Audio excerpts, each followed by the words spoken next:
વિદ્યાર્થીઓ, welcome to all of you in imbibe physics, જ્યાં આપણે ફિઝિક્સના દરેક ટોપિકને ધ્યાનથી સમજીએ છીએ અને તેના રિલેટેડ જેઈઈ અને નીટ માટેની સંપૂર્ણ દાખલાની પ્રેક્ટિસ કરીએ છીએ. તો આજનું આપણું જે ચેપ્ટર રહેવાનું છે એ છે કિરણ પ્રકાશશાસ્ત્ર. કિરણ પ્રકાશશાસ્ત્રમાં સૌથી પહેલા આપણે પ્રસ્તાવના જોશું અને ત્યારબાદ પરાવર્તન જોશું અને પરાવર્તનના રિલેટેડ જેટલા ટાઈપના નીટ અને જેઈઈના ક્વેશ્ચન્સ બને છે એ મેક્સિમમ ક્વેશ્ચન્સ આપણે આ એક જ વિડીયોમાં સોલ્વ કરશું. તો વિદ્યાર્થીઓ, સૌથી પહેલા તો આપણે જોશું કે પ્રકાશ છે શું, બરોબર છે. તો પહેલા હું તમને એ જણાવી દઉં કે કિરણ પ્રકાશશાસ્ત્ર છે એક ફિઝિક્સની એક બ્રાન્ચ છે, ફિઝિક્સની એક શાખા છે, જ્યાં પ્રકાશના કિરણનું છે એ અવલોકન કરવામાં આવે છે. મતલબ કે જ્યારે પ્રકાશ છે એ ચળકતી સપાટી ઉપર આપાત થાય ત્યારે પરાવર્તન થાય છે, કેટલા એંગલે પરાવર્તન થાય છે, વક્રીભવન થાય છે, પૂર્ણાંતિક પરાવર્તન થાય છે. આ બધી ઘટનાઓનું છે અવલોકન કરવામાં આવે છે અને સ્ટડી કરવામાં આવે છે. આને કિરણ પ્રકાશશાસ્ત્ર કહેવાય છે, બરોબર છે. તો હવે સૌથી પહેલા આપણે જોશું બાળકો કે પ્રકાશ શું છે. તો કે પ્રકાશ શું છે? તો કે પ્રકાશ એ ઉર્જા છે જે આંખમાં છે એ સંવેદના ઉપજાવે છે, બરોબર છે. ફોર એક્ઝામ્પલ, પ્રકાશના કિરણો છે એ તમે જાણો જ છો કે વિદ્યુત ચુંબકીય તરંગ છે જેની તરંગ લંબાઈ છે બાળકો 400 થી 750 નેનોમીટર રહેલી હોય છે. હવે વિદ્યુત ચુંબકીય તરંગો તો બીજા પણ હોય છે, બરોબર છે. જેમ કે આપણે ઇન્ફ્રારેડ છે જોઈએ છીએ, લાઇટ રેસ છે અને અલ્ટ્રાવાયોલેટ છે. આ બધા પણ એક પ્રકારના વિદ્યુત ચુંબકીય તરંગો છે. પણ બધા જ તરંગો વિદ્યાર્થીઓ આંખમાં સંવેદના ઉપજાવતા નથી. એમાંથી પ્રકાશ એક એવો છે કે જે આપણી આંખમાં સંવેદના ઉપજાવે છે. હવે આપણે આના વિશે થોડો ઇતિહાસ જોઈ લે કે સૌથી પહેલા વૈજ્ઞાનિકો છે એ પ્રકાશ વિશે શું કહેતા હતા, બરોબર. ઘણા અલગ ટાઈપના ઘણા બધા સાયન્ટિસ્ટો આવી ગયા જેણે પ્રકાશ વિશે અલગ પોતાની થિયરીઝ આપી હતી. તેમાં સૌથી પહેલા વિદ્યાર્થીઓ આવ્યા એ છે ન્યૂટન. ન્યૂટને બાળકો કોર્પસ્ક્યુલ થિયરી આપી. કોર્પસ્ક્યુલ થિયરી આપી એણે શું કીધું કે પ્રકાશ છે ને એક કણ છે. એને નામ આપ્યું કે પ્રકાશનું નામ છે, એ પ્રકાશના કણનું નામ છે એ છે કોર્પસ્કલ, બરોબર છે. ફોર એક્ઝામ્પલ કે માની લો કે તમે આ દિવાલ છે, દિવાલમાં એક ટેનિસનો બોલ ફેંકો તો જેવી રીતે અથડાઈને પાછો બાઉન્સ થાય છે એ જ રીતે પ્રકાશના કણ છે કોર્પસ્કલ પાર્ટિકલ્સ છે, ઠીક છે. જેવી રીતે પ્રકાશ આવી રીતે સપાટી ઉપર અથડાશે, અથડાઈને તરત રિબાઉન્સ થઈને આમ ચાલ્યો જશે, એવું કીધું. ત્યારબાદ આવ્યું બાળકો વેવ થિયરી, જે હાઇગેન્સે આપી હતી. હાઇગેન્સે એની વેવ થિયરીમાંથી એમ કીધું કે પ્રકાશ છે એ તરંગ છે. જે રીતે આપણે કોઈ પણ શાંત પાણીમાં પથ્થર ફેંકીએ છીએ ને તરંગ ઉત્પન્ન થાય છે એ રીતે પ્રકાશને છે એને તરંગ સ્વરૂપે દર્શાવ્યો, ઠીક છે. ત્યાર પછી આવે છે ક્વોન્ટમ થિયરી. ક્વોન્ટમ થિયરીમાં એવું જાણ્યું કે ભાઈ પ્રકાશનું કણ છે એક ફોટોન છે, ઠીક છે. અને ફોટોન છે એની ઉપરથી એણે ફોટો ઇલેક્ટ્રિક અસર પણ છે એ સાયન્ટિસ્ટે સાબિત કરી. આઇન્સ્ટાઈન છે તેનું નામ. ડી બ્રોગલી આવ્યો. ત્યારબાદ ડી બ્રોગલીએ કીધું બધા સાયન્ટિસ્ટોને કે પ્રકાશ છે એ બંને સ્વરૂપે વર્તી શકે છે. પ્રકાશ છે એ કણ પણ છે અને પ્રકાશ છે એ તરંગ પણ છે. એટલે પ્રકાશનો છે અહીંયા દ્વૈત સ્વભાવ છે ડી બ્રોગલીએ આપ્યો. ચલો, તો અહીંયા છે એ હિસ્ટ્રી પણ પૂરી થઈ ગઈ છે, ઇતિહાસ જે હતો એ પૂરો થઈ ગયો. હવે જે વસ્તુ વિદ્યાર્થીઓ તમારે યાદ રાખવાની છે એ છે કે પ્રકાશ છે એ હંમેશા બાળકો સીધી રેખામાં જ ગતિ કરે છે. કે તમે એવું નહીં જોયું કે પ્રકાશ આમ જાય છે અને વચ્ચે કંઈક અડચણ આવી તો આમ હટીને આમ સાઈડમાંથી વહી જશે. પ્રકાશ છે એ હંમેશા સીધી રેખામાંથી જ ગતિ કરશે. અને બીજી વસ્તુ કે કિરણ એટલે શું? તો કે પ્રકાશ છે એ જે સુરેખ પથ પર ગતિ કરે છે. ફોર એક્ઝામ્પલ લઈ કે અહીંયા એ પોઈન્ટ છે અને આ બી પોઈન્ટ છે, તો પ્રકાશનું કિરણ બાળકો એ થી બી પોઈન્ટમાં સીધી રેખામાં જ ગતિ કરશે. તો આ જે એક એનો પથ બન્યો, આ જે એનો માર્ગ બન્યો, આ માર્ગ આગળથી જે પ્રકાશ જાય છે એને હું શું કહીશ? પ્રકાશનું કિરણ કહીશ, રાઈટ. આવા ઘણા બધા કિરણ જો ભેગા થઈ જાય તો એને આપણે કિરણપુંજ કહેશું, બરાબર. તો એ આ પોઈન્ટમાં કહીશ. બીજી વસ્તુ જે ઓલમોસ્ટ બધા વિદ્યાર્થીઓને ખબર જ હશે કે જે પ્રકાશની ઝડપ છે વિદ્યાર્થીઓ એ કેટલી છે? 3×10⁸ મીટર પર સેકન્ડ. તો આ બધી વસ્તુ છે એ તમારે ખાસ યાદ રાખવાની છે, તરંગ લંબાઈ યાદ રાખવાની છે. હવે આપણે આગળ પરાવર્તન વિશે જોશું, એની થિયરી જોશું અને એના રિલેટેડ કેટલા ટાઈપના ક્વેશ્ચન્સ છે જે તમારે જેઈઈ અને નીટ માટે ખૂબ જ ઇમ્પોર્ટન્ટ છે એ જોશું કે પરાવર્તન શું છે. હવે ધારો કે એક ચળકતી સપાટી છે, આ ચળકતી સપાટી છે અને માની લો આ પ્રકાશનું કિરણ આવે છે. હવે જેવી ચળકતી સપાટી ઉપર પ્રકાશનું કિરણ આવે છે તો પરાવર્તન થઈ અને પાછું એ જ માધ્યમમાં ચાલ્યું જાય છે. તો આ જે ઘટના થઈ વિદ્યાર્થીઓ, એને શું કહેવાય? એને કહેવાય પરાવર્તનની ઘટના, રાઈટ. એક એક્ઝામ્પલથી સમજીએ કે માની લો કે આ એક સપાટી છે. સપાટી એટલે ધારો કે આ છે અરીસો, આ છે વિદ્યાર્થીઓ અરીસો. તો આ અરીસા ઉપર છે પ્રકાશનું કિરણ આપાત થાય છે અને આપાત થઈને પાછું એ જ માધ્યમમાં ચાલ્યું જાય છે. એવું નથી થતું કે અરીસાની અંદર કોઈ બીજું માધ્યમ છે તો એની અંદર આવેલું જાય છે.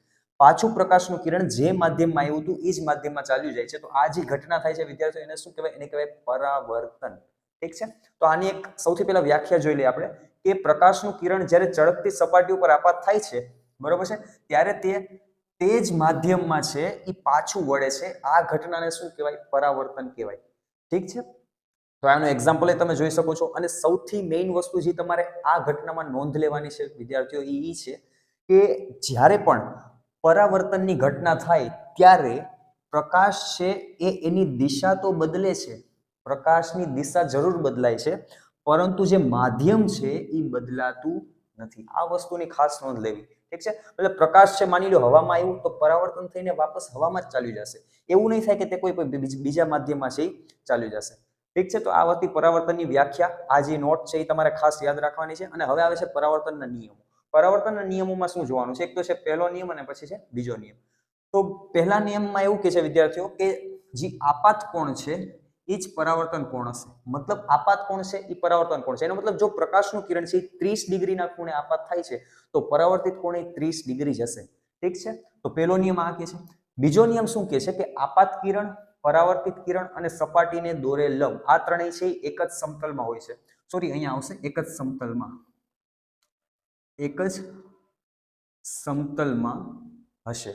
ઠીક છે, મતલબ આપાત કિરણ છે, પરાવર્તિત કિરણ અને સપાટીને લંબ છે, આ ત્રણેય વસ્તુ છે એ એક જ સમતલમાં હશે. ફોર એક્ઝામ્પલ, હવે આનો મતલબ શું છે? માની લો કે એક સમતલ આપણે ધારીએ કે આ એક આવી રીતે y અક્ષ ઉપર સમતલ છે. ઠીક છે, તો અહીંયા સપાટી આ છે, સપાટીને દોરેલ લંબ આવી રીતે કંઈક થઈ જશે. હવે પ્રકાશનું કિરણ આવી રીતે આવે છે તો જો તમે જોઈ શકો છો કે લંબ છે એ આ y અક્ષ ઉપર છે. ઠીક છે, પ્રકાશનું કિરણ આમ આવે છે તો y અક્ષ ઉપર છે અને પરાવર્તિત થઈને ઓમ્નિકોર દૂર ચાલ્યું જશે એ જ માધ્યમમાં. તો ત્રણેય વસ્તુ છે વિદ્યાર્થીઓ એ છે એક જ સમતલમાં હોય છે. ઠીક છે, તો હવે થિયરી આપણે ધ્યાનથી સમજી લીધી છે. હવે આના રિલેટેડ આપણે ક્વેશ્ચન્સની પ્રેક્ટિસ કરવાની છે. તો બાળકો આપણે હવે થિયરી જોઈ લીધી છે. હાલો હવે જોઈએ કે એના રિલેટેડ કેવા કેવા ટાઈપના ક્વેશ્ચન્સ બની શકે છે પરાવર્તનના રિલેટેડ. તો હવે આપણે ન્યુમેરિકલ્સ જોવાના છે અને ટોપિક રહેવાનો છે પરાવર્તન. તો સૌથી પહેલા આપણે જોઈએ બાળકો પહેલો ક્વેશ્ચન. પહેલા ક્વેશ્ચનમાં એવું કહે છે કે એક અરીસો છે, પ્રકાશનું કિરણ છે એ આપાત થાય છે અને પરાવર્તિત થાય છે. તો આ કેસમાં બાળકો તમારે કહેવાનું છે કે આપાત કોણ કેટલો છે, પરાવર્તિત કોણ કેટલો છે અને વિચલન કોણ કેટલો છે. ઠીક છે, સૌથી પહેલા તમારે અહીંયા ઈ યાદ રાખવાનું છે કે જે આપણે આપાત કોણ અને પરાવર્તિત કોણ લઈએ છીએ એ હંમેશા આપણે સપાટીના લંબની સાપેક્ષે લેશું. ઠીક છે, આ ક્વેશ્ચનમાં તમને હવે બેઠે બેઠો ખૂણો આપી દીધો છે કે 30 ડિગ્રી છે. તો સ્ટુડન્ટ શું કરશે? લખી નાખશે કે હા સર અહીંયા આપાત કોણ છે 30 ડિગ્રી છે. અરે પણ 30 ડિગ્રી છે એ આપાત કોણ નથી. જે આપણે આપાત અને પરાવર્તિત કોણની વાત કરીએ છીએ એ આપણે લંબની સાપેક્ષે લેવાનો છે. લંબ એટલે વિદ્યાર્થીઓ આ જે ખૂણો બનશે એ ખૂણો હશે આપાત કોણ. હવે તમને ખબર જ છે કે જો આ 90 ડિગ્રી હોય, લંબ હોય, તો 90 - 30 કરીશ તો મને આપાત કોણ કેટલો મળી જશે? 60 ડિગ્રી. રાઈટ. હવે તમે પેલો નિયમ પરાવર્તનનો ભણી ગયા છો કે જે આપાત કોણ હશે એ જ પરાવર્તિત કોણ હશે. તો અહીંયા I છે 60 ડિગ્રી છે વિદ્યાર્થીઓ. તો પરાવર્તિત કોણ એટલે કે R પણ કેટલું થઈ જશે? 60 ડિગ્રી. સિમ્પલ. તો અહીંયા જે આપાત કોણની કિંમત છે વિદ્યાર્થીઓ એ આવશે 60 ડિગ્રી અને પરાવર્તિત કોણ પણ આવશે 60 ડિગ્રી. 30 નહીં, કેમ કે લંબની સાપેક્ષે નથી, એ સપાટીની સાપેક્ષે છે. અને આપણે આપાત કોણ ને પરાવર્તિત કોણ છે એ લંબની સાપેક્ષે લેવાનો છે. રાઈટ. લાસ્ટ થર્ડ ક્વેશ્ચન આમાં છે વિચલન કોણ. ઓહો, વિચલન એટલે શું થાય? હવે એ પ્રશ્ન છે.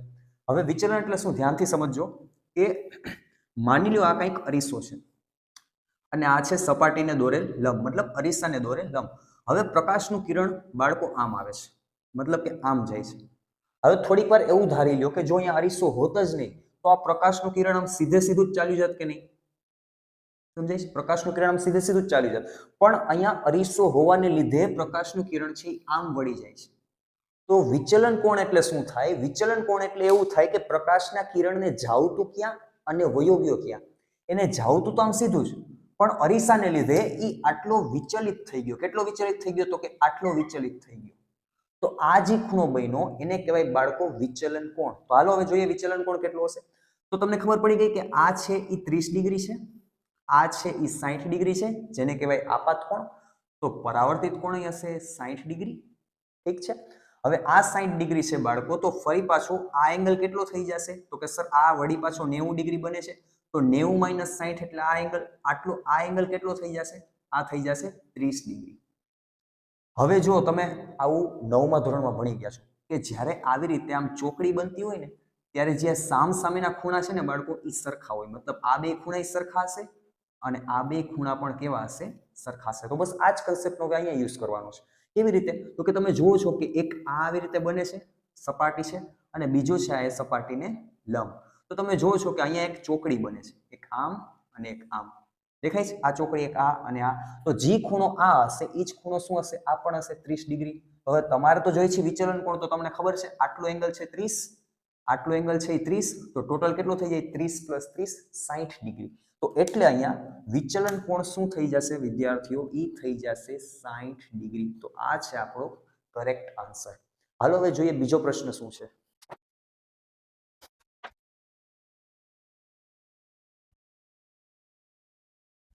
તો ચાલો વિદ્યાર્થીઓ હવે આપણે જોઈએ બીજો પ્રશ્ન શું છે. તો બીજો પ્રશ્ન એવું કહે છે કે આપેલી આકૃતિમાં પ્રકાશનું પ્રતિબિંબ રચો.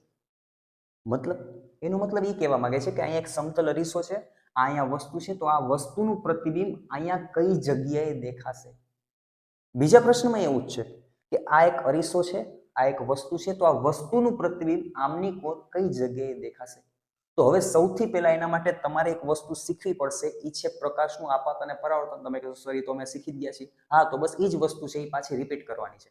પેલો નિયમ આપણે ભણી ગયા છીએ બાળકો કે આપાત કોણ છે એ પરાવર્તન કોણ બરાબર થશે. ઠીક છે, તો હવે આ જ વસ્તુને આપણે ઉપયોગ કરશું. તો ધ્યાનથી સાંભળજો શું કરવાનું. જ્યારે જ્યારે તમને એમ કહે કે આ એક બિંદુવત પદાર્થ છે, એને સમતલ અરીસાની સામે રાખ્યો છે, તો એનું પ્રતિબિંબ કઈ જગ્યાએ મળશે? તો એના માટે તમારે બે વસ્તુ કરવાની. પહેલી વસ્તુ કે એક પ્રકાશનું કિરણ છે ઈ અરીસાના એક છેડે આપાત કરવાનું, બરોબર છે, અને જે બીજું પ્રકાશનું કિરણ છે એ એમાંથી જ બીજા છેડે આપાત કરવાનું. ઠીક છે, જો પ્રકાશ છે એ હંમેશા વસ્તુમાંથી જ અરીસા તરફ જશે. ઠીક છે, તો આ કેસમાં પણ આવું થશે કે પ્રકાશનું એક કિરણ છે એ અરીસાના એક છેડે આપાત થશે, બીજું કિરણ છે એ અરીસાના બીજા છેડે છે એ આપાત થશે. હવે તમે જાણો જ છો કે માની લો અરીસો છે, તો આ છે એ છે લંબ, તો જે આપાત કોણ હશે એ જ પરાવર્તિત કોણ હશે. મતલબ જે આપાત કોણે પ્રકાશનું કિરણ આપાત થયું છે એ જ કોણે છે એ પરાવર્તિત થઈ જશે. અહીંયા પણ બાળકો એવું જ થશે કે આ લંબ દોરું છું, તો જે આપાત કોણ છે એ જ પરાવર્તિત કોણ છે એ પાછું પરાવર્તન થઈ જશે. હવે જે આ બે પરાવર્તન કોણ છે, એક આ પરાવર્તન કોણ ને બીજું આ પરાવર્તન કોણ, આ બે પરાવર્તન કોણને છે એ તમારે પાછળ લંબાવવાના. રિપીટ કરું છું, શું કર્યું પાછું રિપીટ કરું છું કે બે પ્રકાશના કિરણ દોર્યા, એકને એક છેડે આપાત કર્યું અરીસાના અને એકને અરીસાના બીજા છેડે આપાત કર્યું. હવે આપાત કોણ બરાબર પરાવર્તન કોણ થઈ અને પ્રકાશનું કિરણ છે એ ઓમની પર પરાવર્તિત થઈ જશે. હવે તમારી પાસે બે પરાવર્તિત કિરણ આવ્યા. હવે એ બે પરાવર્તિત કિરણને છે એ પાછળ લંબાવો અને જે જગ્યાએ એકબીજાને છેદશે ત્યાં છે એ પ્રકાશનું આ વસ્તુનું છે એ પ્રતિબિંબ બની જશે. એક્ઝામ્પલ જોઈએ. આને હું આમ પાછળ ખેંચું છું અને આને હું આમ પાછળ ખેંચું છું, તો આ જે જગ્યાએ વિદ્યાર્થીઓ પ્રકાશના કિરણોને લંબાવ્યા છેદે છે, આ જગ્યાએ શું બનશે? પ્રકાશનું પ્રતિબિંબ. રાઈટ. હવે માની લો તમારે આ પ્રતિબિંબ જોવું હોય ને, તો તમારે છે ને આ પ્રકાશના પરાવર્તિત કિરણોની વચ્ચે ગમે ત્યાં અવલોકન કરવું પડે તો જ દેખાય. તમે આ વસ્તુનું પ્રતિબિંબ જો અહીંથી જોશો ને તો અહીંથી નહીં દેખાય. કારણ તો કે બે પરાવર્તિત કિરણોની વચ્ચે જ છે અહીંયાથી તમને પ્રતિબિંબ છે એ દેખાશે. ચલો સેમ વસ્તુ હવે અહીંયા એપ્લાય કરી. પાછી એક જ વસ્તુ, પ્રકાશમાંથી અહીં વસ્તુમાંથી બે કિરણો નીકળશે, એક સપાટીના એક અરીસાના આ છેડે, એક અરીસાના આ છેડે, અને પરાવર્તન થઈને આપાત કોણ બરાબર પરાવર્તન કોણે છે એ ચાલી જશે. હવે જોઈએ આપણે કે અહીંથી પ્રકાશનું કિરણ છે એક સીધે સીધું આમ આવે છે અને બીજું પ્રકાશનું કિરણ છે એ આમ આવે છે. થોડીક આડી લાઈન થઈ ગઈ છે, કાંઈ વાંધો નહીં. ઠીક છે, આવી રીતે. હવે આ પ્રકાશનું કિરણ જે કોણે આપાત થયું હશે એ જ કોણે શું થઈ જશે વિદ્યાર્થીઓ? પરાવર્તન થઈ જશે. રાઈટ. હવે અહીંયા પ્રકાશનું કિરણ છે એ જે ખૂણે આપાત થયું હશે એ ખૂણે શું થઈ જશે? પાછું પરાવર્તન થઈ જશે. હવે આ બે જે પરાવર્તિત કિરણો છે એને આપણે પાછળ લંબાવશું અને જે જગ્યાએ એકબીજાને છેદશે ત્યાં શું બની જશે? એનું પ્રતિબિંબ. તો આને હું જરાક પાછળ ખેંચું છું. આ પહેલું પરાવર્તિત કિરણ અને આ બીજું પરાવર્તિત કિરણ. અહીંયા હું પાછળ ખેંચીશ તો પ્રતિબિંબ મને ક્યાંક અહીંયા જણાશે. ઠીક છે, આ ડાયાગ્રામ એક્ઝેક્ટ નથી દોરાણો મારાથી, પણ તમે સમજી શકો છો કે શું કરવાનું હંમેશા, તો કે બે પરાવર્તિત કિરણોને છે પાછળ લંબાવવાના. પાછળ લંબાવવાના અને જે જગ્યાએ છે એકબીજાને છેદશે ત્યાં શું બનશે? આ વસ્તુનું પ્રતિબિંબ બનશે. હવે તમારે જો આ વસ્તુનું પ્રતિબિંબ જોવું હોય તો ક્યાંથી જોવાનું? તો તમારે વિદ્યાર્થીઓ અહીંથી અવલોકન કરવાનું. જ્યાં બે પરાવર્તિત કિરણો મળે છે ત્યાં એની વચ્ચેથી જ્યાં સુધી તમે અવલોકન કરશો અહીંયા બધે તમને પ્રકાશનું પ્રતિબિંબ દેખાશે. પણ જેવા તમે અહીંયા ક્યાંક આવી ગયા તો અહીંથી પ્રકાશનું પ્રતિબિંબ તમને દેખાશે નહીં, અને આને કહેવાય શેડો ઝોન, કે જ્યાંથી તમને વસ્તુનું પ્રતિબિંબ છે દ્રશ્યમાન થતું નથી. ચલો વિદ્યાર્થીઓ, ત્રીજો પ્રશ્ન જોઈએ શું છે. તો ત્રીજો પ્રશ્ન છે એ થોડોક અટપટો છે. ત્રીજા પ્રશ્નમાં તમને એવું કહે છે કે માની લો એક સમતલ અરીસો છે, બરોબર છે, અને એની સામે એક માણસ ઊભો છે. હવે આ માણસની ઊંચાઈ છે 180 મીટર, રાઈટ? સોરી, એક મિનિટ, 180 મીટર નહીં, 180 સેન્ટીમીટર. તો આ માણસની ઊંચાઈ છે 180 સેન્ટીમીટર. તો તમને પ્રશ્નમાં એવું પૂછ્યું છે કે આ માણસ અરીસાથી કંઈક દૂર ઊભો છે, તો માણસ છે જો એને પોતાનું સંપૂર્ણ પ્રતિબિંબ અરીસામાં જોવું હોય તો આ અરીસાની છે એ ન્યૂનતમ લંબાઈ કેટલી હોવી જોઈએ? આ પ્રશ્નમાં છે આવું પૂછ્યું છે. તો હવે ન્યૂનતમ લંબાઈ કેટલી હોવી જોઈએ? તો પહેલા જો તમારે યાદ રાખવું હોય તો ડાયરેક્ટ યાદ જ રાખી શકો છો કે અરીસાની જે ન્યૂનતમ લંબાઈ છે બાળકો, એ માણસની ઊંચાઈની અડધી હોવી જોઈએ. આ તમે ડાયરેક્ટ યાદ રાખી શકો. ઠીક છે? ફોર એક્ઝામ્પલ, આ માણસની ઊંચાઈ છે 180 સેન્ટીમીટર, તો અરીસાની લંબાઈ છે એ મિનિમમ 90 સેન્ટીમીટર જેટલી હોવી જોઈએ. તો માણસ છે પોતાનું સંપૂર્ણ પ્રતિબિંબ છે જોઈ શકશે. તો હવે આપણે જોઈએ કે આ કેવી રીતે. તો સૌથી પહેલા આપણે એ સમજવું પડશે કે ભાઈ સંપૂર્ણ પ્રતિબિંબ દેખાય ક્યારે? સંપૂર્ણ પ્રતિબિંબ મને ત્યારે જ દેખાય જો મારા માથામાંથી પ્રકાશના કિરણો પરાવર્તિત થઈને મારી આંખ સુધી પહોંચે, પ્લસ અને મારા પગમાંથી પ્રકાશના કિરણો અરીસામાં પરાવર્તિત થઈને મારી આંખ સુધી પહોંચે. જો આ બે કન્ડિશન થાય એનો મતલબ માથાથી લઈને પગ સુધીનું સંપૂર્ણ પ્રતિબિંબ મને દેખાય છે, રાઈટ? તો હવે આ જ વસ્તુ હું તમને એકવાર દોરીને સમજાવું. માની લો કે આ પગ છે, તો અહીંથી પ્રકાશનું કિરણ છે આમ આપાત થાય છે અરીસામાં, પગથી આમ, અને અહીંથી વિદ્યાર્થીઓ પરાવર્તિત થઈને ક્યાં જાય છે? આંખમાં, રાઈટ? આ એની આંખ છે ધારી, બરોબર છે? તો આ એના પગ દ્રશ્યમાન થયા. હવે અહીંયા ઉપરથી પ્રકાશનું કિરણ આમ આવે છે, ફોર એક્ઝામ્પલ આમ પરાવર્તિત થઈને પછી ક્યાં જાય છે વિદ્યાર્થીઓ? પછી જાય છે આમ, વળી પાછા આંખમાં, રાઈટ? તો આ બે પોઝિશન ખબર હોવી બહુ જરૂરી છે કે જ્યારે પ્રકાશનું કિરણ છે પગથી પરાવર્તન થઈને આંખમાં જાય ત્યારે પગ દેખાશે, જ્યારે પ્રકાશનું કિરણ માથામાંથી પરાવર્તન થઈને આંખમાં જાય ત્યારે માથું પણ દેખાશે. તો આમ એને એનું સંપૂર્ણ પ્રતિબિંબ દેખાવા મળશે, રાઈટ? હવે બીજી વસ્તુ જે દોરવાની છે એ શું છે? પ્રકાશનું કિરણ છે એનો ખૂણો આપણે કેની સાપેક્ષે લેશું? ઈ દોરવું પડશે. ઈ છે લંબ, રાઈટ?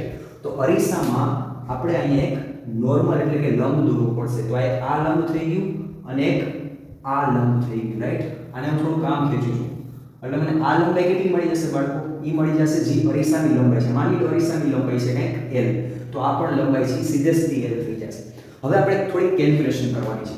હવે તમે જોઈ શકો છો કે અહીંયા કંઈક આપાત કિરણ બને છે, તો જે આ આપાત કિરણ હશે થીટા, ઈ જ પરાવર્તિત કિરણ પણ હશે થીટા. હવે તમે કહેશો સર થીટા કેમ લીધું? થીટા મેં ધાર્યું કે આપાત કિરણ થીટા છે તો પરાવર્તિત કિરણ પણ શું થઈ જશે? થીટા. તો આ કેસમાં આ જો આ ત્રિકોણ છે ને એને હું સાઈડમાં ડ્રો કરું છું, ત્યાંથી જોયું. અહીંથી આ ત્રિકોણ છે આવી રીતે છે, રાઈટ? આ મેં આવી રીતે લંબ દોર્યું, જે આ ખૂણો થીટા હશે એ આ ખૂણો પણ થીટા જ હશે, રાઈટ? હવે આને હું દૂર લઈ જાઉં છું, બરાબર? હવે આ બે ખૂણા સરખા છે તો આ કેસમાં શું થશે વિદ્યાર્થીઓ? આ જે લંબાઈ છે, રાઈટ, મતલબ કે આ જે ત્રિકોણનો બેઝ છે એના અડધા અડધા કટકા કરી નાખશે. મતલબ જો આ લંબાઈ માની લો, આ લંબાઈ આખી કેટલી હશે વિચારો જોઈએ. અહીંથી આ લંબાઈ તો કે સર એ તો આપેલી છે 10 સેન્ટીમીટર. તો જો આ આખી 10 હોય તો આ શું થઈ જશે? 5, અને આ શું થઈ જશે? 5. સેમ વસ્તુ આ ત્રિકોણમાં પણ લાગુ પડશે. જો આ આપાત કિરણ વિદ્યાર્થીઓ માની લો કે ફરી પાછું કંઈક બીજો થીટા ડેશ છે, તો અહીંયા પરાવર્તન એ કયા એંગલે થશે? Theta dash. આપાત ખૂણો બરાબર પરાવર્તન કોણ છે હમણાં જ આપણે જોયું. તો આ ત્રિકોણને છે હું અહીં અલગથી દોરું છું કંઈક આવી રીતે આમ, રાઈટ? અને આ મેં દોર્યો એને લંબ. અહીં પ્રકાશ આમ આવે છે અને આમ ચાલી રહે છે. હવે આને હું આમ ખેંચીશ તો ફરી પાછું એ થયું છે આ ખૂણો બન્યો, આ ખૂણો પણ બન્યો, રાઈટ? તો હવે આ આખી લંબાઈ જે હશે આ લંબાઈની અડધી અડધી હશે તેની હોય આની છે. તો આ આખી લંબાઈ કેટલી છે? જો આખી લંબાઈ એટલે કેટલી? આ ત્રિકોણની આ લંબાઈ. તમે સમજી શકો છો ત્રિકોણની આ લંબાઈ. હવે આ લંબાઈ એટલે શું? તો કે 180 - 10 એટલે આ લંબાઈ તમને કેટલી મળી? 170. તો આખી લંબાઈ વિદ્યાર્થીઓ મળી ગઈ તમને 170 સેન્ટીમીટર. હવે એના અડધા અડધા કરો તો કેટલા થાય? 85, રાઈટ? તો હવે તમને ખબર પડી ગઈ છે, ધ્યાનથી સમજો. હવે તમારે અરીસાની લંબાઈ જોઈશે. અરીસાની લંબાઈ કેવી રીતે મળશે? તો કે જે આ લંબાઈ છે એ જ અરીસાની લંબાઈ છે. અને આ લંબાઈ એટલે શું? તો કે એમાં અડધો ભાગ આ આવી જાય છે 5 સેન્ટીમીટર વાળો, આટલો ભાગ, અને બીજો અડધો ભાગ આ આવી જાય છે જે છે 85 સેન્ટીમીટર, રાઈટ? મતલબ આ 85 ભેગા મળીને કેટલું બનાવશે? 170. આ આટલું 5 આ આટલું 5 ભેગા મળી કેટલું બનાવશે 10 સેન્ટીમીટર. તો ટોટલ અરીસાની લંબાઈ કેટલી થઈ બાળકો 5 + 85 મતલબ કે 85. તો ટોટલ આવશે 90 સેન્ટીમીટર. રાઈટ. તો આ જ વસ્તુ તમે યાદ પણ રાખી શકો કે એની હાઈટના છે એ અડધી લંબાઈની શું હોવી જોઈએ અરીસાની લેન્થ, જેથી કરી એનું સંપૂર્ણ પ્રતિબિંબ અરીસામાં જોઈ શકે. તો ચાલો વિદ્યાર્થીઓ હવે એના પછીનો પ્રશ્ન જોઈએ. એના પછીનો પ્રશ્ન એ છે કંઈક એના જેવો જ છે. એ તમને આ ક્વેશ્ચનમાં એવું પૂછે છે કે હવે માણસ છે એને એનું પોતાનું પ્રતિબિંબ નથી જોવું. હવે એ માણસને આ દિવાલ જે રહેલી છે એનું આખી દિવાલનું પ્રતિબિંબ અરીસામાં જોવું છે, તો અરીસાની ન્યૂનતમ લંબાઈ કેટલી હોય. તો હવે આ કેસમાં પણ તમે છે ડાયરેક્ટ છે આનું સોલ્યુશન યાદ રાખી શકો છો કે જો આ અરીસાની લંબાઈ કેટલી હોવી જોઈએ તો ડાયરેક્ટ યાદ રાખો કે જે આ દિવાલની લંબાઈ છે એના 1/3 છે એ અરીસાની લંબાઈ હોવી જોઈએ. આ શું છે બાળકો? અરીસાની લંબાઈ. અને આ શું છે? એ છે દિવાલની લંબાઈ. હવે આમાં ગમે પણ નંબર બેસાડીને તમને પૂછી શકે કે ભાઈ દિવાલની લંબાઈ આટલી છે તો અરીસાની લંબાઈ કેટલી હોવી જોઈએ જેથી કરી માણસ છે સંપૂર્ણ દિવાલની લંબાઈ છે એનું પ્રતિબિંબ અરીસામાં જોઈ શકે. તો ડાયરેક્ટ યાદ રાખો કે જે દિવાલ છે એની હાઈટના 1/3 લંબાઈની અરીસો હોવો જોઈએ. ચાલો વિદ્યાર્થીઓ હવે એના પછીનો પ્રશ્ન જોઈએ. આ પ્રશ્ન છે એ નીટ 2013માં પૂછાયેલો છે.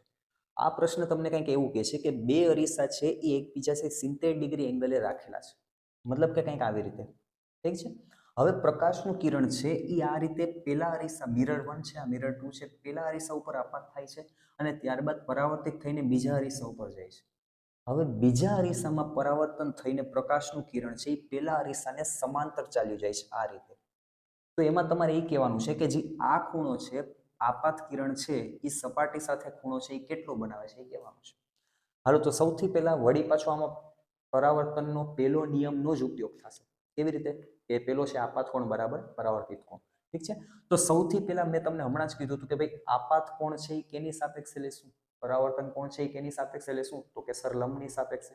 રાઈટ. તો સૌથી પહેલા આપણે અહીંયા લંબ દોરવો પડશે. તો અહીંયા હું દોરીશ લંબ, અહીંયા હું દોરીશ લંબ.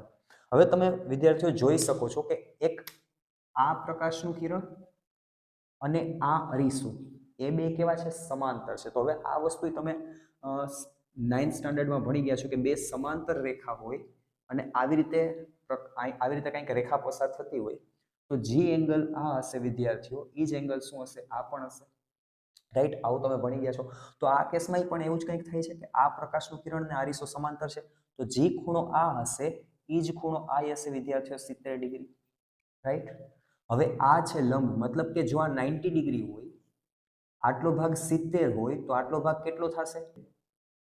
20 ડિગ્રી. રાઈટ. હવે જો આ શું છે? આ છે પરાવર્તિત કોણ. જો પરાવર્તિત કોણ 20 હોય તો આપાત કોણ પણ કેટલો હોય બાળકો? 20 ડિગ્રી. હવે ફરી પાછું આ કેટલો થશે? 90 ડિગ્રી. હવે જો આ 90 હોય, આ 20 હોય તો આ કેટલો થશે? આ ફરી પાછો થશે વિદ્યાર્થીઓ 70 ડિગ્રી. સમજમાં આવે છે વાત? ફરી પાછું એકવાર આ ખૂણો છે એ 70 થશે તો આ 70 થશે. હવે આ 70 છે, આ 90 છે તો 90 - 70 એટલે 20 મેળવો. હવે પરાવર્તિત કોણ 20 છે કેમ કે આ પરાવર્તન થાય છે તો પરાવર્તિત કોણ 20 હોય તો આપાત કોણ કેટલો હોય? 20 હોય. હવે આપાત કોણ 20 છે, આ 90 બનાવે છે લંબની સાપેક્ષે તો 90 - 20 એટલે ફરી પાછું કેટલું આવી ગયું? 70 આવી ગયું. ઠીક છે. તો હવે એક વસ્તુ નોટ કરો તમે. આ ક્વેશ્ચનમાં હવે તમે એમ જોઈ શકો છો કે અહીંયા એક ત્રિકોણ બને છે. બને છે જ્યાં અહીંયા 70 ડિગ્રીનો ખૂણો છે અને અહીંયા 70 ડિગ્રીનો ખૂણો છે. તો આ એક ખૂણો કેટલો થઈ જશે? આ ખૂણો થઈ જશે 40 ડિગ્રી. કા તો કે ત્રિકોણના ત્રણેય ખૂણાનો સરવાળો છે એ 180 ડિગ્રી થાય. રાઈટ. એનો મતલબ વિદ્યાર્થીઓ આ ખૂણો થઈ જશે 40 ડિગ્રી. હવે તમને ખબર છે કે આ લંબ છે. ફરી એકવાર જો આ છે એ 40 ડિગ્રી હોય તો આ કેટલો થાય? 90 - 40 એટલે આ થશે 50 ડિગ્રી. હવે જો આ પરાવર્તિત કોણ છે એ 50 ડિગ્રી હોય તો આપાત કોણ પણ કેટલો થશે? 50 ડિગ્રી. હવે આ 50 ડિગ્રી હોય તો આ થીટા ફરી પાછો કેટલો થઈ જશે? 40 ડિગ્રી. કેવી રીતે સર? તો કે આ 90 ડિગ્રી બનાવે છે, 90 - 50 કરીશ તો આ એંગલ મળી જશે 40 ડિગ્રી. તો આપણો ફાઇનલ આન્સર વિદ્યાર્થીઓ આવે છે એ છે 40 degree. This is the correct answer. Right. હવે એના પછીના પ્રશ્નો ઉપર આવી. એના પછીના પ્રશ્નમાં કંઈક એના જેવો જ પ્રશ્ન છે. બરાબર છે. આ પ્રશ્નમાં તમને એવું પૂછે છે કે હવે અહીંયા અરીસા છે એ કેટલા એંગલે રાખ્યા છે એ મને નથી ખબર. તો મને એટલું કીધું છે કે આ જે પેલું આપાત કિરણ આવે છે એ બીજા અરીસાને સમાંતર છે. ફોર એક્ઝામ્પલ આ બે છે એ સમાંતર છે. હવે અહીંથી પરાવર્તન થઈને જે બીજા અરીસા ઉપર જાય છે ત્યારબાદ ફરીવાર જે પરાવર્તન થાય છે, બીજી વાર પરાવર્તન થાય છે, મતલબ આ બીજું પરાવર્તિત કિરણ છે એ આ પેલા અરીસાને સમાંતર છે. મતલબ કે આ બે સમાંતર અને આ બે સમાંતર. તો તમારે એ શોધવાનું છે કે બે અરીસા વચ્ચેનો ખૂણો કેટલો હશે. હવે એ કેવી રીતે કરશું જોઈએ આપણે. હવે અહીંયા પાછું છે એ તમારું છે જૂના ધોરણનું પૂર્વ જ્ઞાન છે એ ઉપયોગી બનશે. કેવી રીતે? તો કે હવે આ કેસમાં શું થઈ ગયું, આ બે સમાંતર છે અને આ બે સમાંતર છે. તો આ કિસ્સા તમે ભણી ગયા છો ગણિતમાં. આ બે પણ સમાંતર છે અને આ બે પણ સમાંતર છે. તો આ કેસમાં શું થશે વિદ્યાર્થીઓ, જી આ ખૂણો થશે, ઈ ખૂણો આ પણ થશે. હવે જી ખૂણો આ બનશે, ઈ ખૂણો અહીંયા બનશે અને આ જ ખૂણો અહીંયા પણ બને. તો આ જ વસ્તુનો છે એ આપણે આમાં યુઝ કરવાનો છે. ધારી લ્યો કે બે અરીસા વચ્ચેનો ખૂણો કેટલો છે બાળકો? થીટા. કેટલો છે? થીટા. તો જો આ થીટા હોય તો આ તો સમાંતર છે, આ બે સમાંતર છે. તો જી ખૂણો આ હોય એ જ ખૂણો આ પણ થવાનો છે. તો એનો મતલબ આ ખૂણો શું થઈ જશે? થીટા. હવે જો આ ખૂણો થીટા હોય તો આ પણ ખૂણો થીટા થઈ જશે. હવે એ કેવી રીતે આવ્યું સર? તો કે હવે થોડુંક યાદ રાખવાનું, થોડુંક સ્પીડમાં છે એ દાખલા ગણવાના. કેવી રીતે? તો કે જો આ 70 હતું તો એની સામેની બાજુ 70, રાઈટ? આ 40 હતું તો એની સામેની બાજુ 40. તો સિમિલરલી જો આ થીટા છે તો આ પણ કેટલું થઈ જશે? થીટા. ઠીક છે. હવે જો આ થીટા છે તો આ ખૂણો પણ કેટલો થઈ જશે? થીટા. કાં તો કે આ બે પણ ફરી પાછા સમાંતર છે, મતલબ કે આમાં આ કેસ લાગુ પડશે. આ બે આ થીટા તો આ થીટા, તો વળી પાછું એ જ આ થીટા છે તો આ પણ થીટા થશે. હવે આ ખૂણો થીટા છે તો આ ખૂણો પણ કેટલો થઈ જશે? થીટા. આપણે આમાં જોયું, જો આ 40 છે તો આ પણ 40 થશે. કેવી રીતે? એ આખી પ્રોસેસ મેં હમણાં દાખલામાં દેખાડી, જોઈ લેજો એકવાર, ન ખબર પડે તો. હવે આ ત્રિકોણના ત્રણેય ખૂણાનો સરવાળો શું થાય? 180. મતલબ theta plus theta plus theta એટલે કે 3 થીટા બરાબર 180 ડિગ્રી. તો બાળકો અહીંથી મને થીટાની કિંમત શું મળી? એ મળી સર 60 ડિગ્રી. મતલબ કે આ બે વચ્ચેનો, બે અરીસા વચ્ચેનો ખૂણો કેટલો હશે? 60 ડિગ્રી, રાઈટ? તો ચાલો વિદ્યાર્થી મિત્રો હવે એના પછીનો પ્રશ્ન જોઈએ જે નીટમાં 2017ની પરીક્ષામાં પૂછાયેલો હતો. હવે આ પ્રશ્નમાં ધ્યાનથી સમજો. તમને એવું કહે છે કે પેલા અરીસો છે એ કંઈક આ રીતે રાખ્યો હતો, મતલબ કે આ એક સમતલ અરીસો છે. હવે એમાં પ્રકાશનું કિરણ આપાત થાય છે અને એ જ ડાયરેક્શનમાં રિબાઉન્સ થઈ જાય. જો પ્રકાશનું કિરણ આમ આવે છે અને સીધું આમ વયું જાય છે, રાઈટ? આમથી આમ વયું જાય છે. હવે એમ કે છે કે આ અરીસાને હું છે એ થીટા એંગલે નમાવું છું. ફોર એક્ઝામ્પલ માની લો અરીસો હતો, હવે આ અરીસાને છે થોડોક આમ ઘુમાવી દઉં છું થીટા એંગલે. મતલબ કે આ થીટા કોણે છે એ થોડોક મેં ફેરવી નાખ્યો છે. તો હવે પ્રકાશનું કિરણ છે એ અહીંથી પરાવર્તિત થઈ અને આમ ચાલ્યું જશે. હવે તમે કહેશો સર આ એસ શું છે? એસ છે એ પ્રકાશનો સ્ત્રોત છે, જી અરીસાથી x અંતરે છે, રાઈટ? હવે જ્યારે અરીસાને હું બેન્ડ વાળું છું, જ્યારે અરીસાને થોડોક હું વાળી દઉં છું થીટા કોણે, ત્યારે પ્રકાશનું કિરણ છે એ એસ સ્ત્રોતથી ઉપરની તરફ y અંતરે છે એ અહીંયા કેન્દ્રિત થાય છે. આવું છે પ્રશ્નમાં કહેલું છે. તો તમારે એ શોધવાનું છે બાળકો કે આ ખૂણો છે એ કેટલો હશે, રાઈટ? તો સૌથી પહેલા તમારે અહીંયા એ વસ્તુ સમજવી પડશે ફરી પાછી એકવાર કે જે આપાત કોણ છે, પરાવર્તિત કોણ છે, એ આપણે લંબની સાપેક્ષે લઈએ છીએ. એક એક્ઝામ્પલ દઉં કે આ કેસમાં, પહેલા કેસમાં તમે જોવો છો કે જે સપાટી સાથે ખૂણો બને છે એ છે 90 ડિગ્રી, પણ એ છે સપાટી સાથેનો ખૂણો. એનો મતલબ લંબ સાથેનો ખૂણો કેટલો હશે? એ હશે 0 ડિગ્રી. યસ. કેમ? કેમ કે સપાટીનો લંબ છે એ કંઈક આ રીતે હશે. એનો મતલબ લંબાઈ આમ છે, પ્રકાશનું કિરણ આમ જ જાય છે, તો બે વચ્ચેનો ખૂણો કેટલો થઈ ગયો? 0 ડિગ્રી. તો અહીંયા થીટા છે એ આ કેસમાં બાળકો આવે છે 0 ડિગ્રી. હવે હું અહીંયા છે એ થીટા જેટલો રોટેટ કરું છું, એનો મતલબ આને લંબ કંઈક આ રીતે બનશે સપાટીને. મતલબ કે વસ્તુ સમજજો તમે. જો અહીંયા એંગલ કેટલો હતો પહેલા મને એ કહ્યું? અહીંયા 0 ડિગ્રી હતો. મતલબ કે પેલા અરીસાને છે એ વાયડો જ નહોતો, તો ત્યારે અહીંયા એંગલ કેટલો હતો? y અક્ષની સાપેક્ષે 0 ડિગ્રી હતો. હવે y અક્ષની સાપેક્ષે થીટા ડિગ્રી થઈ ગયો, તો એનો મતલબ શું થયો? કે લંબ છે એ પણ થીટા ડિગ્રી જેટલો ફરી ગયો છે. સમજમાં આવે છે? લંબ છે એ પણ થીટા ડિગ્રી જેટલો ફરી ગયો છે. એક એક્ઝામ્પલ આપો. માની લો અરીસો છે, આ છે એને લંબ, રાઈટ? તો તમે જોઈ શકો છો કે અત્યારે કંઈક આવી પોઝિશન છે. હવે પ્રકાશનું કિરણ આમ આવે છે અને પાછું આમ જાતું રહે છે, આમ આવે છે અને આમ જાતું રહે છે. હવે શું બનાવે? 0 ડિગ્રી. હવે હું આ લંબ, આ y અક્ષની સાપેક્ષે આને થીટા ડિગ્રીએ ઘુમાવું છું. તો હવે પ્રકાશનું કિરણ જે આવશે એ પણ એટલા જ ખૂણે છે એ આપાત થશે લંબની સાપેક્ષે. અને થીટા ખૂણે મેં ફેરવ્યું છે તો પ્રકાશનું કિરણ એ થીટા ખૂણે જ આપાત થશે અને થીટા ખૂણે જ ચાલ્યું જશે. એનો મતલબ કે મેં જેટલા ખૂણે છે એ અરીસાને વાળ્યો છે એટલા જ ખૂણો શું બની જશે બાળકો? આપાત કોણ થઈ જશે. અને આપાત કોણ બરાબર પરાવર્તિત કોણ. તો આ જ ખૂણો શું થઈ જશે? પરાવર્તિત કોણ. રાઈટ. મતલબ કે આખે આખો ખૂણો કેટલો થઈ ગયો? 2 થીટા. તો હવે તો આ એક ટ્રાયંગલ બની ગયું. હવે તો બહુ સિમ્પલ છે કે આ છે એ 2 થીટા બનાવે છે, આ અંતર x છે, આ અંતર y છે. તો મારે આ ખૂણો જોતો હોય તો શું કરવાનું? ખૂણો જોતો હોય તો બહુ સિમ્પલ, tan થીટા લગાડી દો. tan 2 થીટા બરાબર થઈ જશે સામેની બાજુના છેદમાં પાછળની બાજુ. હવે આપણે અહીંયા એવું ધારશું કે અહીંયા ખૂણો છે એ ખૂબ જ સૂક્ષ્મ છે. યસ, આ ચેપ્ટરમાં આપણે એવું કરવું પડશે ઘણીવાર કે ખૂણો છે એ ખૂબ જ સૂક્ષ્મ હોવાથી હું આ tan થીટાને અવગણી નાખીશ. તો અહીંયા ખાલી વધી જશે 2 થીટા. આ જે ટ્રિગ્નોમેટ્રિક વિધેય છે, ત્રિકોણમિતીય વિધેય છે, એને અવગણી નાખીશ તો અહીંયા થશે 2 theta is equal to y/x. તો મને ફાઇનલી ખૂણો મળી ગયો y/2x. મતલબ કે ડી આપણો કરેક્ટ આન્સર છે. રાઈટ. તો અહીંયા જે તમારે યાદ રાખવાનું છે, તમારે માની લો કે ડાયરેક્ટ યાદ રાખવું છે તો યાદ શું રાખી શકો? તમે યાદ એ રાખી શકો કે જો હું અરીસાને થીટા ડિગ્રી છે ફેરવું છું તો આપાત કિરણ અને પરાવર્તિત કિરણ વચ્ચેનો ખૂણો છે એ આનો બમણો થઈ જશે. ઠીક છે. માની લો કે હું અરીસાને છે y અક્ષની સાપેક્ષે 30 ડિગ્રીએ ફેરવું છું તો આપાત અને પરાવર્તિત કિરણ વચ્ચેનો એંગલ છે એનો ડબલ થઈ જશે. મતલબ જો 30 ડિગ્રી અરીસાને ફેરવું છું તો અહીંયા બે વચ્ચેનો એંગલ થઈ જશે 60 ડિગ્રી. કેવી રીતે? મેં હમણાં પ્રૂફ કર્યું. રાઈટ. જો 60 ડિગ્રી હોય તો 120 ડિગ્રી થઈ જશે. મતલબ તમારે યાદ રાખવાનું કે જો આ થીટા હોય તો આ કેટલું હશે? એનો બમણો હશે 2 થીટા. અને જો આ 2 થીટા હોય તો આ થીટા થશે. ઠીક છે. તો ચાલો બાળકો હવે આપણે જઈએ છીએ નેક્સ્ટ ક્વેશ્ચન ઉપર. તો નેક્સ્ટ ક્વેશ્ચનમાં તમને કંઈક એવું કહે છે કે બે અરીસા છે એ એકબીજાને સમાંતર રાખ્યા છે અને બે અરીસા વચ્ચેનું અંતર છે એ 10 સેન્ટીમીટર છે અને એક વસ્તુ છે એ પ્રથમ અરીસાથી 4 સેન્ટીમીટર દૂર અંદરની તરફ રાખેલું છે. તો પ્રશ્નમાં તમને એવું પૂછે છે કે જે પ્રથમ મતલબ કે ફર્સ્ટ અને સેકન્ડ પ્રતિબિંબ બનશે એ બે વચ્ચેનું અંતર કેટલું હશે? લાઈક મતલબ તમને એવું કહે છે કે પહેલું પ્રતિબિંબ અને બીજું પ્રતિબિંબ જે રચાશે એ બે વચ્ચેનું અંતર છે એ કેટલું હશે? હાલો આપણે જોઈએ કેવી રીતે થશે. અને અહીંયા એક અલગથી ડિટેલ આપી છે કે અહીં પહેલું પ્રતિબિંબ છે એ પ્રથમ અરીસાથી લેવું. મતલબ જે આપણે ફર્સ્ટ રિફ્લેક્શન લેશું, પહેલું પ્રતિબિંબ જોશું એ આપણે પહેલા અરીસાથી આપણે જોશું. રેડી?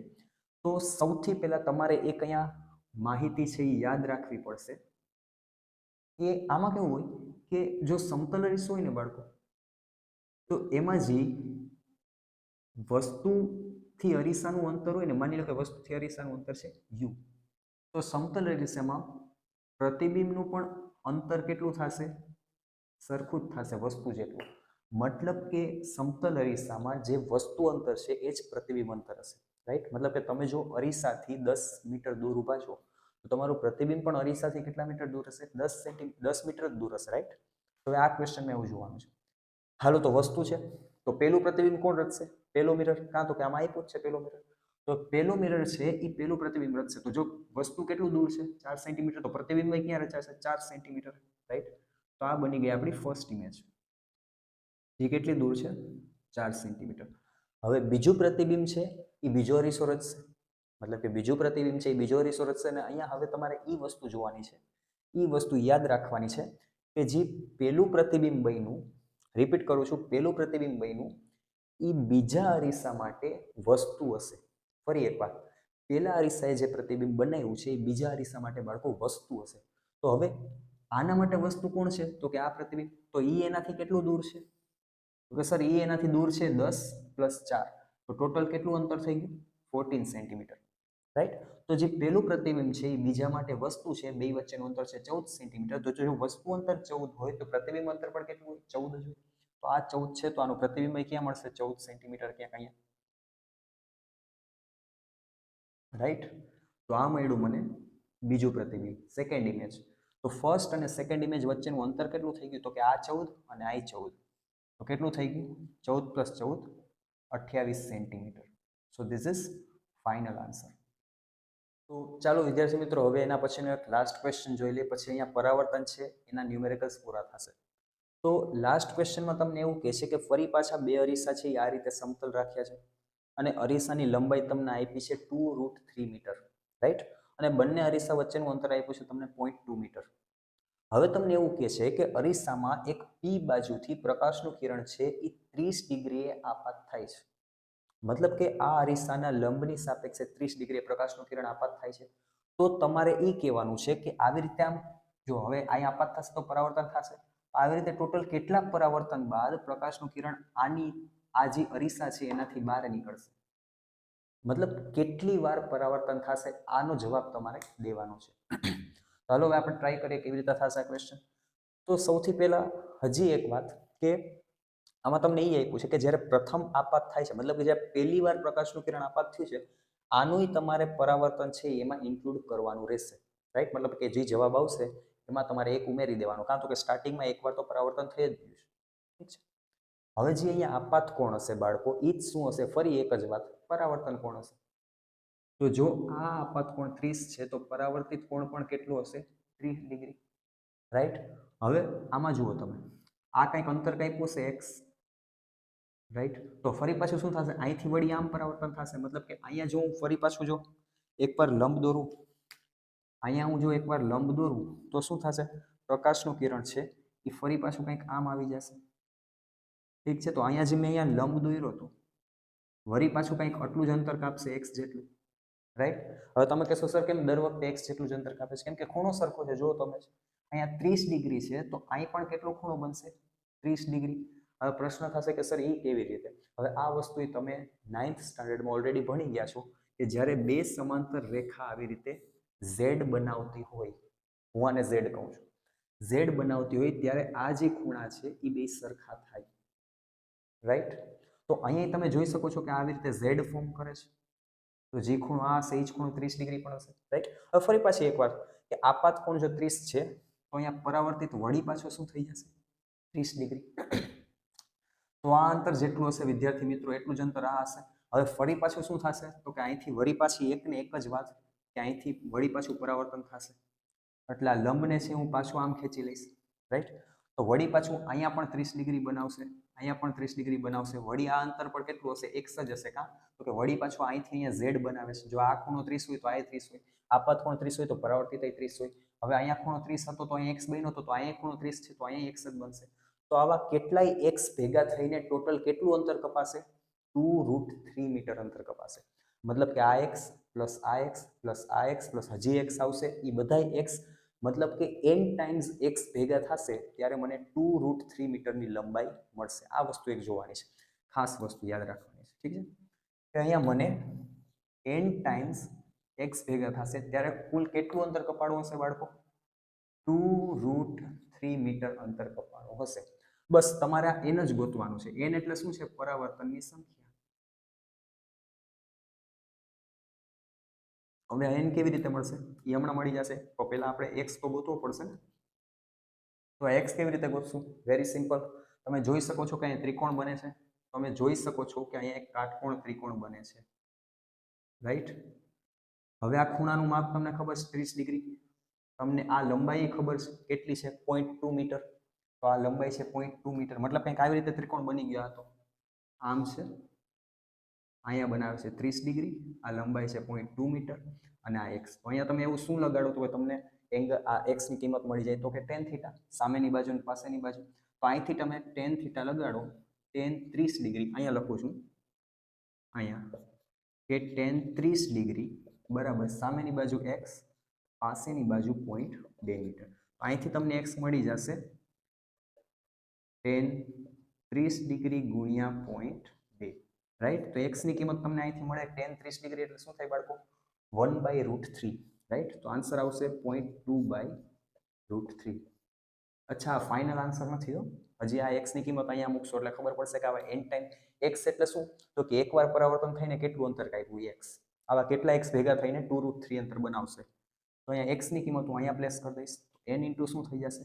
0.2/√3 બરાબર. અહીંયા શું આવ્યું સામે? 2√3. ભાઈ આમે શું કર્યું? આમે કાંઈ નથી કર્યું. આ x ની કિંમત અહીંયા મૂકી છે, બરોબર? તો આવી રીતે આવ્યું. હાલો, બસ હવે આને સોલ્વ કરી દઈશ. √3 અહીં મલ્ટીપ્લાય થશે તો √3 ઇન્ટુ √3 એટલે શું થઈ જશે બાળકો? √3 ઇન્ટુ √3 એટલે 3. એ 3 આની હારે મલ્ટીપ્લાય થશે 2 હારે તો 6 આવી જશે, ઠીક છે? આ √3 ઇન્ટુ √3 એટલે 3, 3 ગુણ્યા 2 એટલે 6. તો તો અહીંયા આવી જશે n is equal to n into 0.2 is equal to અહીંયા બની જશે 6, રાઈટ. હવે 6 એટલે શું? આ 0.2 ને હું નીચે જવા દઉં તો n મળી જશે મને 6 ડિવાઇડેડ બાય 0.2, બરોબર છે. આ પોઈન્ટ છે તો ઉપર જશે તો 60 થઈ જશે, 60/2 એટલે કેટલો થઈ જશે? 30. તો લ્યો કેટલા પરાવર્તન થયા? 30. ના 30 નહીં, તમને એવું કીધું છે કે પ્રથમ આપાત થયો છે એના પરાવર્તનની ગણતરી કરવાની, એટલે 30 તો છે જ, પ્લસ જે પહેલું પરાવર્તન થયું એટલે ટોટલ 31 પરાવર્તન પછી પ્રકાશનું કિરણ આની બહાર નીકળ્યું.